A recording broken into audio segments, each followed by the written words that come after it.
বন্যা ভূমিধসে বিপর্যস্ত ভারতের কেরালা, 27 জনের প্রাণহানি, নিখোঁজ বহু। বুধবার থেকে আবারও ভারী বৃষ্টির পূর্বাভাস। তাইওয়ান প্রণালীতে যুক্তরাষ্ট্র কানাডায় যুদ্ধজাহাজ পাঠানোতে হুঁশিয়ারি চীনের। হাইপারসনিক ক্ষেপণাস্ত্রের পরীক্ষা করল বেইজিং। প্রাকৃতিক বিপর্যয় রোধে ব্রিটিশ রাজপরিবারের উদ্যোগ, পরিবেশ রক্ষায় গুরুত্বপূর্ণ ভূমিকা রাখায় 5 ক্যাটাগরিতে দেওয়া হল আর্থ শট পুরস্কার।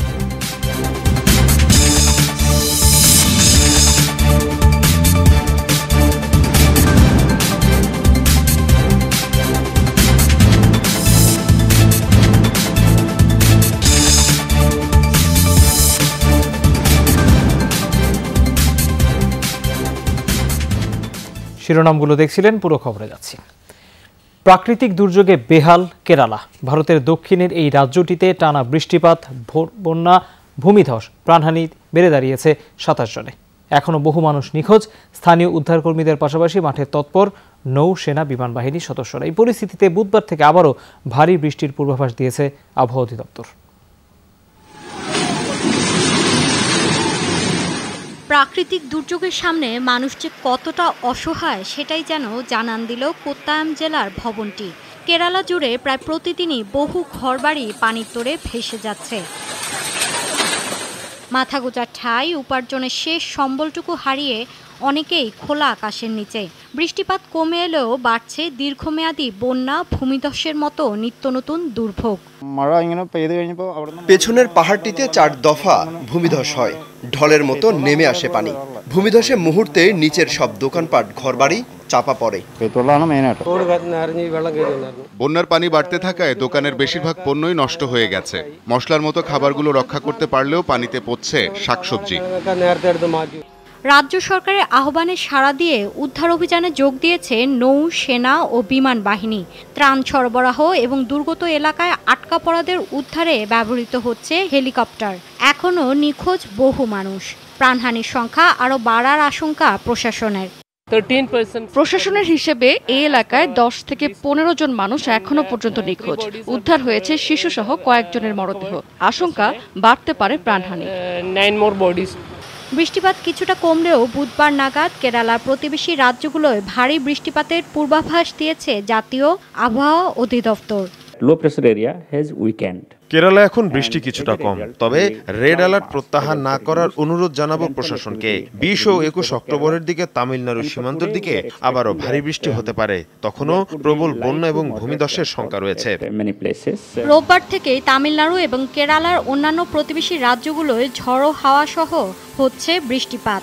জলাবদ্ধতা সৃষ্টি হওয়ায় বন্যার শঙ্কাও উড়িয়ে দিচ্ছেন না আবহাওয়াবিদরা। এছাড়া রাজধানী নয়াদিল্লি এবং আশপাশের এলাকাতেও হয়েছে হালকা থেকে মাঝারি বৃষ্টিপাত। মৌলি ইসলাম, যমুনা নিউজ। বিশ্বের 1/4 মানুষ ভুগছেন সুপেয় পানির সংকটে। ক্রমবর্ধমান দুর্যোগের প্রভাবে সবচেয়ে ক্ষতিগ্রস্ত এই প্রাকৃতিক উপাদান, ভয়াবহতার মাত্রা সবচেয়ে বেশি এশিয়া ও আফ্রিকা মহাদেশে। সংকট নিরসনে এসব অঞ্চলের দেশগুলোকে পানি সম্পদ ব্যবস্থাপনায় ঐক্যবদ্ধ পদক্ষেপ নেওয়ার আহ্বান জানিয়েছে WMO। চলতি বছর তুরস্কের বন্যার দৃশ্য এটি। টানা বৃষ্টিপাতে ভয়াবহ বন্যা ও ভূমিধসের কবলে পড়ে দেশটি। প্রতি বছর এমনই নানা দুর্যোগ বেড়েই চলেছে সারা বিশ্বে। আর এই দুর্যোগই শেষ কথা নয়, বরং দীর্ঘ সময় থেকে যায় এর প্রভাব। বিশেষজ্ঞরা বলছেন, একদিকে দিন দিন বাড়ছে পানি সংক্রান্ত দুর্যোগ, আরেকদিকে জলবায়ু পরিবর্তনের বড় শিকার পৃথিবীর অন্যতম গুরুত্বপূর্ণ এই উপাদান। এতে শঙ্কা প্রকাশ করেছে জাতিসংঘের আবহাওয়া বিষয়ক সংস্থা WMO। জলবায়ু পরিবর্তনের সবচেয়ে বড় প্রভাব পড়েছে পানির ওপর। বেশিরভাগ দুর্যোগের ক্ষেত্রে পানি গুরুত্বপূর্ণ একটি উপাদান।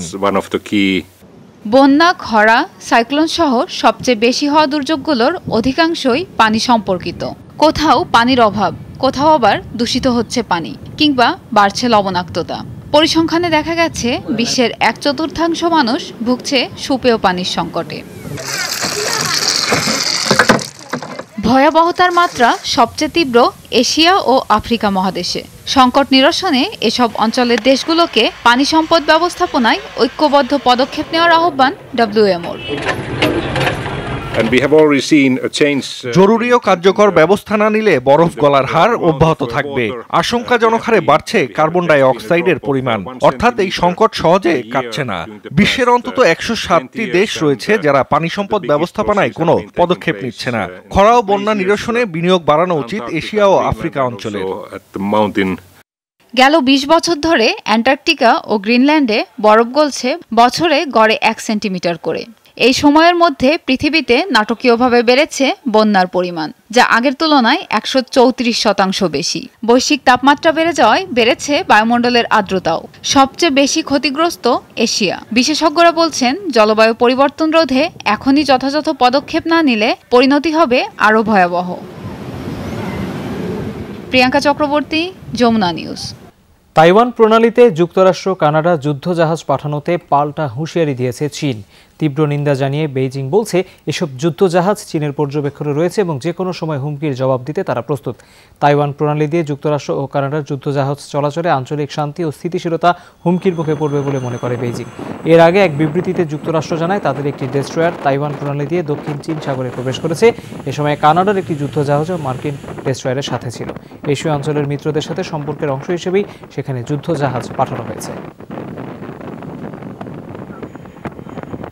পারমাণবিক বোমা বহনে সক্ষম এমন হাইপারসনিক ক্ষেপণাস্ত্রের পরীক্ষা চালিয়েছে চীন। গেল আগস্টে এই পরীক্ষা চালানো হলেও এতদিন তা গোপন রাখে বেইজিং।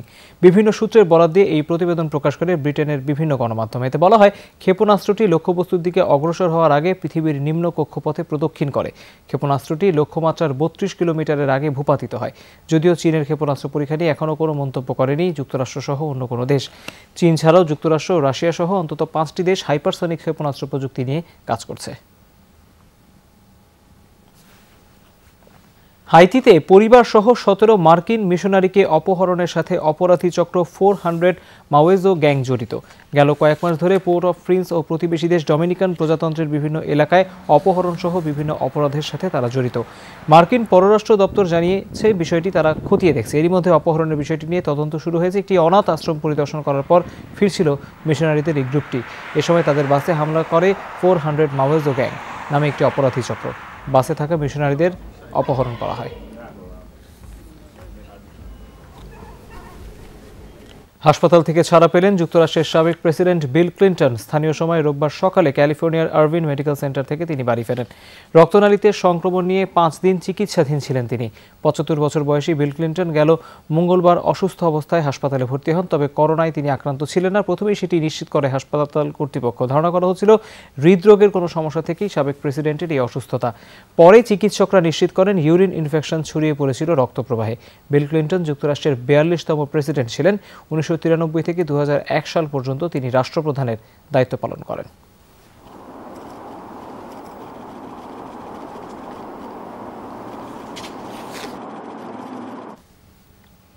পরিবেশ রক্ষায় গুরুত্বপূর্ণ ভূমিকা রাখায় প্রথমবারের মতো দেয়া হলো আর্থশট পুরস্কার।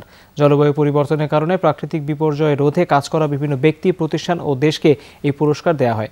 ব্রিটিশ রাজপরিবারের সদস্য প্রিন্স উইলিয়ামের উদ্যোগে প্রবর্তিত এই আয়োজনে পুরস্কার দেয়া হচ্ছে 5টি ক্যাটাগরিতে। বনায়ন, প্রবাল প্রাচীর রক্ষা এবং বায়ু দূষণ রোধের মতো বিভিন্ন উদ্যোগ নেয় প্রত্যেক বিজয়ীর হাতে তুলে দেওয়া হয় 10 লাখ পাউন্ড। আর্থশট পুরস্কারকে কেন্দ্র করে লন্ডনের আলেকজান্ডার প্রাসাদ পরিণত হয় তারকাদের মিলন মেলায়। শিল্পী এড শিরান, ফুটবলার মো সালাহ, অভিনেত্রী এমা ওয়াটসন থেকে শুরু করে কোল্ডপ্লের মতো তারকারা আলো ছড়ান। পরিবেশ রক্ষায় উৎসাহিত করতে 10টি ক্যাটাগরিতে বিশেষ সম্মাননা দিচ্ছে ব্রিটিশ রাজপরিবার, যার উদ্যোক্তা প্রিন্স উইলিয়াম। প্রথমবারের মতো এই আয়োজনে এবার 5টি ক্যাটাগরিতে পুরস্কার দেওয়া হলো। গেল 1 দশক ধরেই আমরা দেখে আসছি পরিবেশের বিপর্যয়। এই সংকট সমাধানে কার্যকর উদ্যোগ নেওয়ার কোনো বিকল্প ছিল না। যারা পরিবেশকে রক্ষায় এই উদ্যোগ নিয়েছেন, তাদেরকে নানা রকম চ্যালেঞ্জের মুখোমুখি হতে হয়েছে। তাদের সেই প্রচেষ্টাকে সম্মান জানাতেই এই আয়োজন।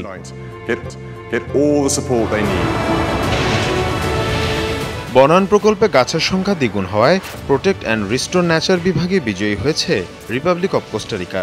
কৃষি বর্জ্যকে সারে পরিণত করতে পারে এমন যন্ত্র উদ্ভাবনের জন্য ক্লিন আওয়ার এয়ার বিভাগে পুরস্কার পেয়েছে ভারতের তাকাচা। এদিকে প্রবাল প্রাচীর রক্ষা প্রকল্পের জন্য 2 ব্যক্তি পেয়েছেন রিভাইভ আওয়ার ওশানস বিভাগে পুরস্কার। এছাড়াও বর্জ্য ব্যবস্থাপনায় মিলান শহর এবং নবায়নযোগ্য জ্বালানির জন্য ইএম ইলেকট্রোলাইজার পেয়েছে সম্মাননা। বিজয়ীদের দেয়া হয় 10 মিলিয়ন পাউন্ড। বিচারকদের মধ্যে ছিলেন উপস্থাপক স্যার ডেভিড অ্যাটনবোর এবং অভিনেত্রী কেট ব্লশেট। অনুষ্ঠানের মঞ্চে সজ্জা থেকে শুরু করে অতিথিদের পোশাকেও গুরুত্ব দেয়া হয় পরিবেশ রক্ষার বিষয়টি। মীর মুশফিকা হাসান, যমুনা নিউজ। মক্কায় বড় পরিসরে শুরু হলো পবিত্র ওমরা পালন। প্রথমবারের মতো মানতে হবে না সামাজিক দূরত্ব। রোববার তাওয়াফের ক্ষেত্রে মানতে হয়নি নির্ধারিত লাইন। কাঁধে কাঁধ মিলিয়ে মুসল্লিরা নামাজ আদায় করেছেন। মহামারী চলাকালে প্রথমবার বিধিনিষেধ শিথিল করল দেশটির স্বরাষ্ট্র মন্ত্রণালয়। তবে কাবা শরীফে প্রবেশ এবং নামাজ পড়ার ক্ষেত্রে অবশ্যই মাস্ক পরতে হবে। এছাড়া ওমরা পালনের আগেই পূর্ণ করতে হবে ভ্যাকসিনের 2টি ডোজ। সরকারের নির্ধারিত অ্যাপের মাধ্যমে নিশ্চিত করতে হবে শর্তগুলো। রোববার থেকে দেশটির খোলা জায়গায় নেই মাস্ক পরিধানের বাধ্যবাধকতা। এছাড়া রাস্তাঘাট, গণপরিবহন, রেস্তোরাঁ, সিনেমা হলগুলোতে থাকছে না সামাজিক দূরত্ব মানার কঠোর নীতিমালা।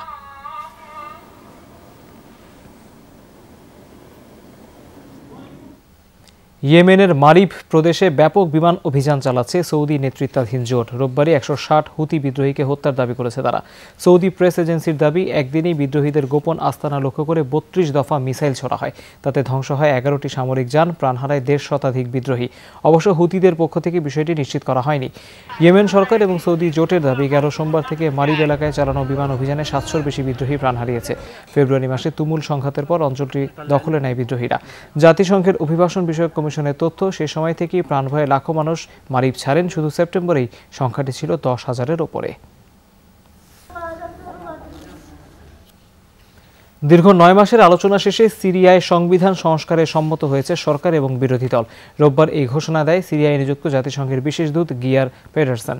তিনি বলেন, সোমবার থেকে আনুষ্ঠানিকভাবে শুরু হবে সংবিধানের খসড়া লেখা। তবে কোন কোন বিষয়গুলো সংস্কার আনছে সে বিষয়ে এখনও কিছু জানানো হয়নি। দুই পক্ষের বৈঠকে উপস্থিত ছিলেন সুশীল সমাজের অন্তত 15 জন সদস্য। এর আগে জানুয়ারিতে সংবিধান নিয়ে দফায় দফায় বৈঠক হলেও কোনো সমাধান ছাড়াই আয়োজন শেষ হয়। রাজনৈতিক বিশ্লেষকরা বলছেন, দেশটিতে দীর্ঘদিনের রাজনৈতিক সংকট সমাধানে গুরুত্বপূর্ণ ভূমিকা রাখবে এই উদ্যোগ।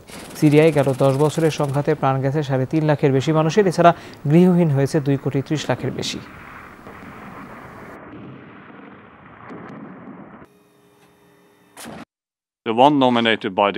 প্রথমবারের মতো 2 দলের উপপ্রধান সংবিধান সংশোধনের অনুমোদন দিয়েছে। দীর্ঘদিনের আলোচনার অবসান হলো, তবে এখনই বিস্তারিত জানানো সম্ভব হচ্ছে না। আগামী সপ্তাহের মধ্যে সংশোধনের বিষয়বস্তুগুলো তুলে ধরা হবে। জম্মু কাশ্মীরে থামছেই না বেসামরিক হত্যা। রোববারও কুলগাম জেলায় বিচ্ছিন্নতাবাদীদের এলোপাতারি গুলিতে প্রাণ হারান 2 শ্রমিক, গুরুতর আহত আরও 1 জন।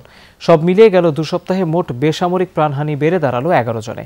আইনশৃঙ্খলা বাহিনীর তথ্য বলছে, রোববার নিহত শ্রমিকদের 2 জনই বিহার থেকে কাজের সন্ধানে উপত্যকায় এসেছিলেন।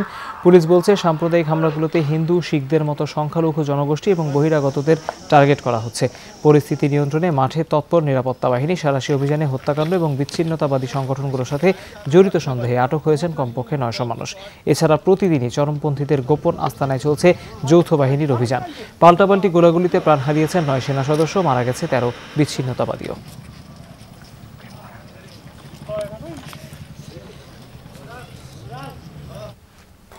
ক্যান্সার আক্রান্ত রোগীদের জন্য মাথার চুল সংগ্রহ করছে ভেনেজুয়েলার একটি এনজিও। কোনো চিকিৎসার ফর্মুলা হিসেবে নয়, রোগীদের পরচুলা পরাতেই ব্যতিক্রমে এই উদ্যোগ নেওয়া হয়েছে। আয়োজকরা বলছেন, ক্যান্সার আক্রান্ত রোগীদের চুল পড়ে যায়, তাই তাদের খুশি রাখতেই এই চুল সংগ্রহ করা হচ্ছে। এটি কোনো বিউটি পার্লারের দৃশ্য নয়। এখানে কেউ চুলের বাহারি ছাড় দিতেও আসেননি। ভেনেজুয়েলায় ক্যান্সার আক্রান্ত রোগীদের জন্য চলছে এই চুল সংগ্রহ।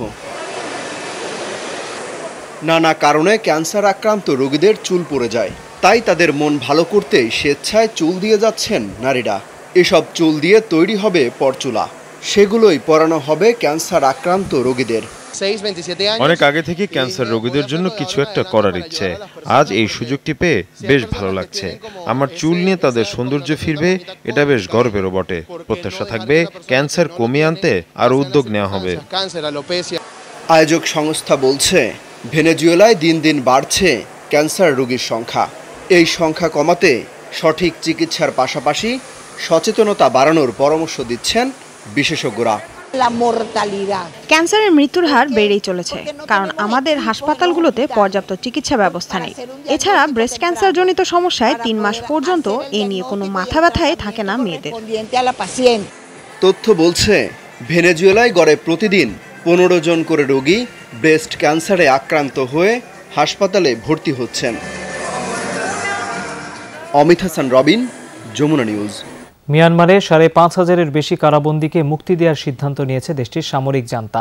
সোমবার এই ঘোষণা দেন মিয়ানমারের প্রধান জেনারেল মিন অং হ্লাইং। তিনি বলেন, মানবিক কারণে ৫,৬৩৬ জনকে মুক্তি দেওয়া হবে চলতি মাসের শেষের দিকে। আসিয়ান শীর্ষ সম্মেলনে আমন্ত্রণ না পাওয়ার একদিন পরই তিনি এই ঘোষণা দেন। গেল জুলাই মাসে সেনা অভ্যুত্থান বিরোধী ২,০০০ জনকে মুক্তি দেওয়া হয়। চলতি বছরের ১ ফেব্রুয়ারি অং সান সুচির নেতৃত্বাধীন সরকারকে সামরিক অভ্যুত্থানের মাধ্যমে উৎখাত করে মিয়ানমারের সেনাবাহিনী। ১ মাস পরই নিজেকে প্রধানমন্ত্রী হিসেবে ঘোষণা করেন সেনাপ্রধান মিন অং হ্লাইং। তবে ২০২৩ সালের মধ্যে নতুন নির্বাচনের প্রতিশ্রুতি দিয়েছেন তিনি। মহামারীর ১.৫ বছরের বেশি সময় পর দিনে ৪,২৩৫ জনের মৃত্যু দেখল বিশ্ব। সবশেষ ২০২০ সালের ১ এপ্রিল ছিল এতটা কম প্রাণহানি। করোনায় মোট প্রাণহানি অবশ্য ৪৯,১৪,০০০ ছাড়িয়ে গেছে। দৈনিক প্রাণহানির দিক থেকে দ্বিতীয় দিনের মতো শীর্ষে রাশিয়া। রোববারও হাজারের মতো মানুষের মৃত্যু লিপিবদ্ধ হয়েছে দেশটিতে। পরের অবস্থানে মেক্সিকো। দেশটিতে মারা গেছেন ৩১৩ জন। ইউক্রেন ও রোমানিয়ায় ২ শতাধিক করোনা রোগীর মৃত্যু লিপিবদ্ধ হয়েছে। অবশ্য সংক্রমণ শনাক্তের শীর্ষে রয়েছে ব্রিটেন।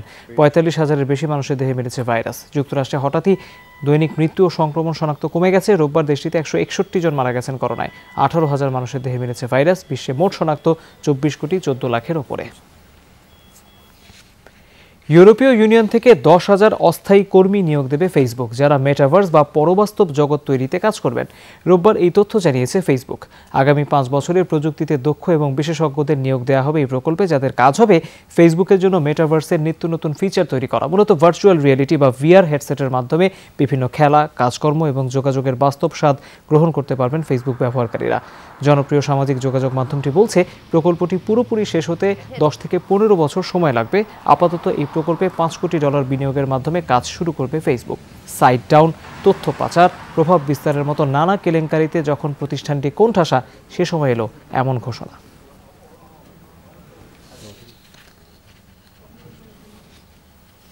যুক্তরাষ্ট্র থেকে ৪০টি F-16 যুদ্ধবিমান কিনতে চায় তুরস্ক। F-35 যুদ্ধবিমান কেনার প্রক্রিয়া ভেস্তে যাওয়ার পর এবার F-16 বিমান কিনতে ওয়াশিংটনের সাথে আলোচনা শুরু করেছে আঙ্কারা। বিবৃতিতে এই বিষয়ে জানান তুরস্কের president Recep Tayyip Erdogan. F-35 যুদ্ধবিমানের জন্য অর্থ পরিশোধ করলেও রাশিয়ার কাছ থেকে ক্ষেপণাস্ত্র প্রতিরক্ষা ব্যবস্থা S-400 কেনার কারণে যুক্তরাষ্ট্র তুরস্ককে আর এসব সামরিক বিমান সরবরাহ করেনি।